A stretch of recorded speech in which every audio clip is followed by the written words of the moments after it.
What a match! ভাই, আজকে যা ম্যাচটা হইল অসাধারণ। সত্যি কথা বলতে আমি নিজেও আশা করিনি আজকে আর্সেনাল ম্যাচটা জিতবো। কোর্তোয়া ফার্স্ট হাফে যে সেভ গুলা দিতেছিল, যেভাবে রিয়াল মাদ্রিদ খেলতেছিল, ওরাও অ্যাটাক করতেছিল, কিন্তু কোর্তোয়ার সেভ গুলা জাস্ট অসাধারণ ভাই, অসাধারণ।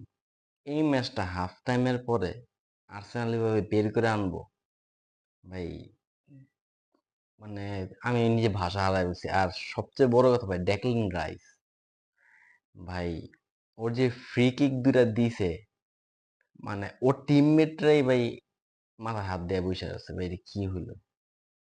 মানে ফার্স্ট ফ্রি কিকটা দিছে, ওকে ঠিক আছে, বোঝা যায় যে অনেক কার্ল কইরা গোলটা হইছে, ফ্রি কিকটা হচ্ছে। কিন্তু সেকেন্ড ফ্রি কিকটা ভাই বিশ্বাসযোগ্য না। সেকেন্ড ফ্রি কিকটা খুব ভালো খেলছে আর্সেনাল সেকেন্ড হাফে, মানে মাদ্রিদে খুঁজেই পাওয়া যায়নি।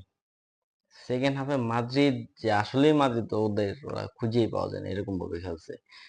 এমবাপ্পেরে ওরকম ভাবে ট্যাকেল দিয়া রাখছে, তেমন একটা ভাবে ওদের আগাইতে দেয় নাই। আর ফিনিশিং এর দিক দিয়ে কামাভিঙ্গা একটা লাল কার্ড খেয়ে গেছে, কারণ দুইটা হলুদ কার্ড খাইছে, এটার জন্য একটা লাল কার্ড হয়ে গেছে। এখন সেকেন্ড লিগে কামাভিঙ্গা নাই। মাদ্রিদের এমনিতে অনেকগুলো ইনজুরি প্রবলেম, আর এর মধ্যে আবার কামাভিঙ্গা নাই।